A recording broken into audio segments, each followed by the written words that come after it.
Salut tout le monde, j'espère que vous allez bien. Bienvenue dans cette nouvelle vidéo dans laquelle nous allons parler des Tortues Ninja. Et oui, je dis bien nous, puisque aujourd'hui, je suis accompagné de l'ami Prof Geek. Salut Prof, tu vas bien? Bonjour tout le monde, bonjour Ingé, ça va très bien, merci, et toi? Bah écoute, ça va, je te remercie d'avoir accepté mon invitation et tu es l'un des plus grands fans des tortues. Je te remercie de m'avoir invité sur ta chaîne. Oui, je pense qu'avec Kamewabunga, je dois être un des plus gros lobbyistes des tortues, en tout cas la version comics. Effectivement. Alors ce qu'on va faire dans cette vidéo, c'est qu'on va vous parler du tome 0 au tome 9 avec l'histoire secrète du clan Foot, puisque à la fin du tome 9, en fait, il y a un tournant scénaristique. Et ce que je te propose, donc, Prof Geek, dans cette vidéo, c'est de contextualiser rapidement, succinctement un petit peu les tortues, puis d'enchaîner sur le scénario, les personnages, les dessins, et enfin de conclure. Est-ce que ça te convient? C'est parfait. Allez, c'est parti. Eh ben écoute, c'est parti. Les Tortues Ninja sont créées en 1984 par Peter Laird et Kevin Eastman et apparaissent pour la première fois dans le Teenage Mutant Ninja Turtle numéro 1. À la base, les deux auteurs sont sur la série Le Fugitoïde, une espèce d'imitation un peu punky de Daredevil, mais l'un des auteurs va faire une blague à l'autre et va dessiner une tortue avec un nunchaku. C'est donc la première apparition de Michelangelo. Et les deux auteurs vont continuer sur leur lancée. Ils vont donc nous pondre 4 ninjas à l'apparence de tortues. Mais pour rester un peu dans cette imitation punky de Daredevil, puisque Daredevil se bat contre le clan de la main, eh bien les tortues se battront contre le clan Foot. Alors à l'époque, il faut savoir que chez Mirage Studio, un seul volume était sorti, en 3000 exemplaires, mais les lecteurs adorent, les lecteurs ne peuvent plus s'en passer et en demandent, et Mirage Studio est obligé de rééditer ce même volume 5 fois.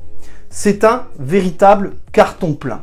S'ensuit ensuite 3 séries télé en 1987, en 2002 et en 2012, 5 adaptations cinématographiques, la trilogie de mon enfance, puis les 2 films de Michael Bay, 2 films d'animation, et il y a même une série de mangas en 15 tomes. Et oui monsieur. Les tortues, c'est vraiment un univers très étendu puisqu'il y a eu plusieurs séries de comics et même des crossovers improbables avec par exemple Power Rangers ou Batman. Effectivement prof. Et d'ailleurs, petit aparté, mais comment es-tu rentré dans l'univers des tortues ? Eh ben, j'ai découvert d'abord le dessin animé, puis ensuite je suis passé au film et j'ai eu plein de jouets. Bah pareil, les dessins animés de 87, les jouets et la trilogie de mon enfance que j'adorais à l'époque. Mais ce qui nous intéresse aujourd'hui, prof, c'est la série chez iComics. Il faut pourtant savoir que c'est déjà sorti avant chez Soleil Comics qui avait sorti les 4 premiers tomes.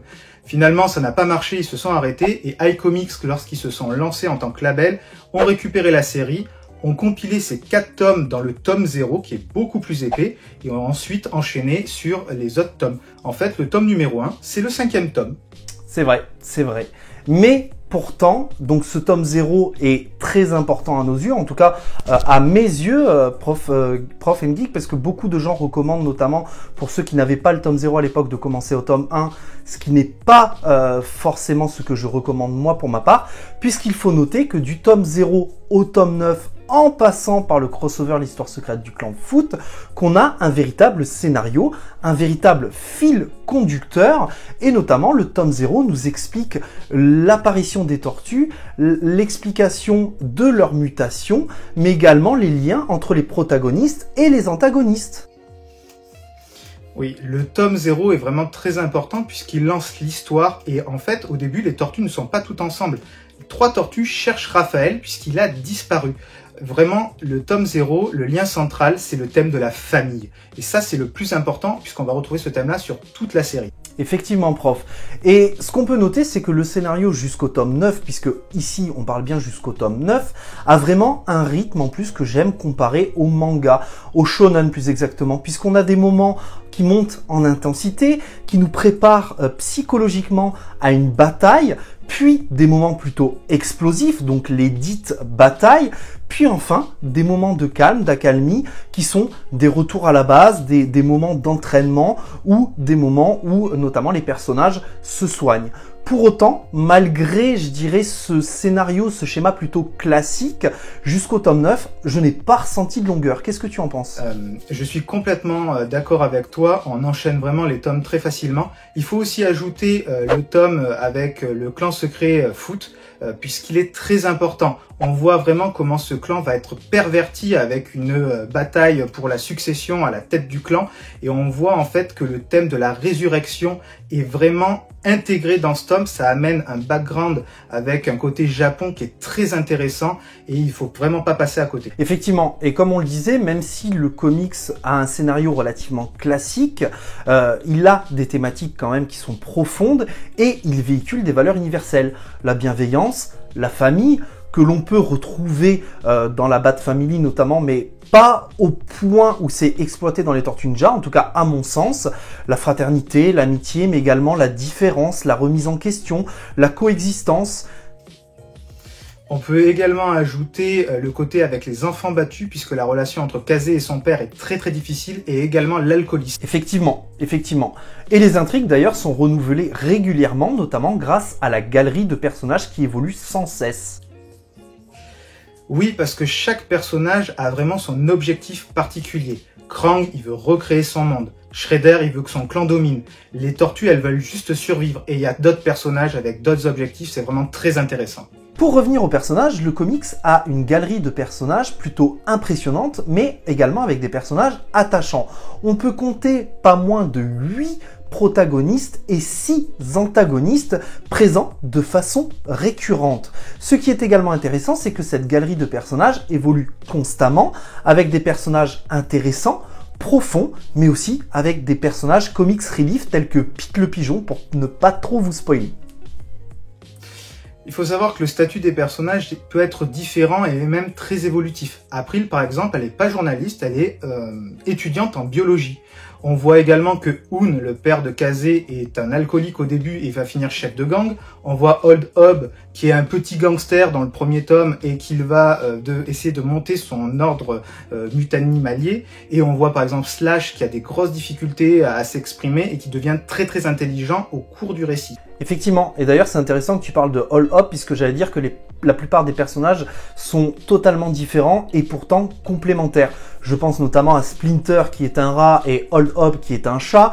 Je pense notamment à April, l'étudiante sérieuse, et Kazé, le jeune en difficulté qui est un voyou, ou encore les 4 tortues dont les 4 personnalités sont vraiment différentes et marquées. Leonardo est le leader du groupe, il incarne notamment la sagesse, on peut le voir notamment dans ses réactions et ses échanges avec Splinter. On a Raphaël qui lui est la forte tête, celui qui perd son sang-froid très rapidement. On a Donatello qui est plutôt la tête pensante du groupe, l'ingénieur, le touche-à-tout. Et enfin, on a Michelangelo, l'hyperactif, le blagueur, mais qui pour autant n'est pas moins important.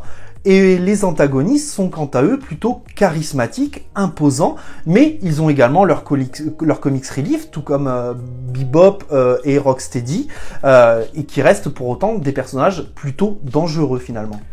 On peut également dire que certains antagonistes vont même traverser le temps pour arriver à leurs objectifs. C'est le cas de Krang, c'est le cas de Shredder. Kitsune apporte un côté divin et magie. Il va même y avoir certains antagonistes qu'on ne va pas revoir régulièrement. C'est le cas des ennemis de Krang de la dimension X dans le tome 1. On va voir Old Hob et ses mutanimaliers qu'on ne voit pas régulièrement, etc., etc. Au niveau des dessins, prof, j'ai noté notamment que c'est le point qui me fait un peu grincer des dents. Tout simplement parce que sur la série, on a peut-être le meilleur, on a Matheus Santoloco qui dessine avec brio le comics, mais je ne sais pour quelle raison, il n'est pas présent de façon récurrente sur la série. Du coup, on a des changements de dessinateurs qui sont parfois marquants et parfois un petit peu moins. Je pense notamment à Sophie Campbell sur le tome 4, que je trouve avait fait du très bon travail, mais on sentait quand même la différence avec Matheus Santoloco. Alors je suis bien d'accord avec toi, je trouve que Sophie Campbell a fait un très bon travail sur le tome 4 avec un dessin qui est un peu arrondi, un peu féminin et ça colle très bien à l'idée du tome qui est un tome de repos, de transition. Les tortues ont besoin de se reposer et c'est très bien. Par contre moi il y a des choses qui ne m'ont pas plu. Par exemple elle s'est permis de couper les cheveux d'April pour lui donner un côté un peu garçon manqué, j'ai vraiment détesté. Il faut aussi dire que Kevin Eastman dessine quelques chapitres dans les tomes, alors il n'y en a pas beaucoup.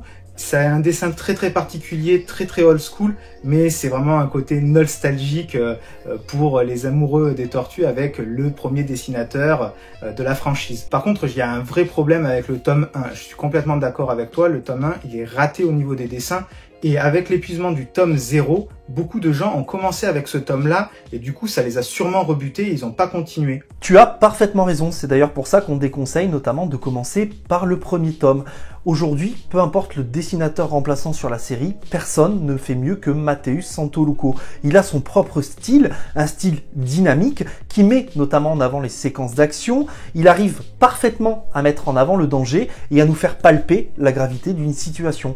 Et c'est grâce à lui notamment que j'arrive aujourd'hui à reconnaître les tortues et surtout sans bandeau, puisque elles sont aujourd'hui reconnaissables. Raffaello, par exemple, a un torse beaucoup plus développé que les autres. Leonardo est un peu plus allongé. Michelangelo a un aspect plus adolescent avec de grands yeux. Et Donatello, lui, est un peu plus courbé, ce qui va avec son rôle d'ingénieur dans l'équipe. Je pense aussi qu'il faut faire le point sur les couvertures. Elles sont vraiment magnifiques et je trouve qu'elles renferment des détails très importants. Quand tu vois la couverture, tu sais à quoi t'attendre dans le tome. Si tu vas voir des gens qui se battent, il va y avoir de l'action dedans. Il y a aussi des détails que moi je n'avais pas remarqué et après la lecture du tome, en regardant de nouveau la couverture, je fais « Ah mais j'avais pas vu ça !» En fait, ça t'explique tout. C'est génial. Pour conclure, prof, j'ai envie de dire que ce comics est intemporel et qu'il va rester intemporel, que c'est un comics qui véhicule de très belles valeurs et de très beaux messages. C'est un comics que l'on ne peut pas réellement qualifier de profond en soi, mais pour autant, c'est un comics qui fait ce qu'on lui demande. Il a de beaux dessins, il est fun, chill et agréable à retrouver à chaque lecture. Oui, moi vraiment c'est une série que je recommande tout le temps, j'en parle beaucoup dans mes vidéos. Le seul défaut que je trouve, c'est qu'elle commence à être vraiment très très longue. Il y a le tome 0, on est au tome 16, il y a toutes les hors-séries, plein de choses qui sortent chez iComics, voire chez d'autres éditeurs. Ouais, c'est un peu long, par contre je la recommande vraiment parce que ça véhicule des valeurs très très fortes. Moi la famille, ça me tient vraiment à cœur.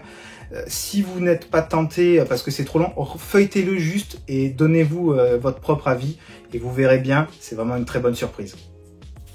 Effectivement, et la série va être longue de toute façon, on le sait, puisqu'il y aura 20 tomes, donc du tome 1 au 20e tome, le tome 0, les deux tomes notamment sur l'antagoniste et le protagoniste, et l'histoire secrète du clan Foot dont on vous a très légèrement parlé dans cette vidéo, mais qui pour nous reste absolument incontournable. Il reste vraiment très important ce tome-là. Tu es d'accord, prof? Complètement d'accord avec toi. Et pour finir, du coup, pour les gens qui voudraient commencer la série, qu'est-ce que tu leur conseillerais? De commencer directement au tome 0 qui se trouve encore dans quelques librairies, notamment via l'application Bubble, ou est-ce que tu verrais un tome qui pourrait servir de porte d'entrée? Non, moi je conseille vraiment de commencer par le tome 0. Si vous n'arrivez vraiment pas à le trouver, de passer directement au tome 2, parce que ce qui se passe dans le tome 1 n'est pas vital pour comprendre la suite, même si il va vous manquer quelques bribes d'histoire, mais le tome 1... c'est vraiment la plus mauvaise porte d'entrée pour commencer la série. Ouais, je suis d'accord. À la limite, ce qu'on pourrait vous conseiller aussi, c'est de commencer par le tome 5. Moi, j'avais trouvé que c'était une belle porte d'entrée aussi, qui remettait un peu les choses dans leur contexte. Maintenant, il faut aimer commencer une série par le tome 5. Bien d'accord avec toi, c'est vrai que le tome 5, c'est une possibilité, mais voilà, avoir tant de tomes de retard, c'est la moins mauvaise, on va dire. Prof, je te remercie énormément pour ta participation. Merci beaucoup de m'avoir invité, c'était super, une très bonne expérience avec toi. Écoute, avec plaisir, et puis je pense te réinviter prochainement. N'hésitez pas à nous dire en commentaire si cette vidéo vous a plu, vous aura permis de vous éclairer sur la série Tortue Ninja, si vous êtes d'accord avec nos arguments ou pas. N'hésitez pas à nous le dire aussi, on aime avoir des retours là-dessus. N'hésitez pas à nous dire également si cette vidéo vous aura permis de vous lancer ou de vous tenter dans la série Tortue Ninja régulière chez iComics. Nous vous remercions de nous avoir regardé jusqu'au bout. Prenez soin de vous et n'oubliez pas, de grands comics et de grands mangas impliquent de grandes lectures. Ciao! Ciao!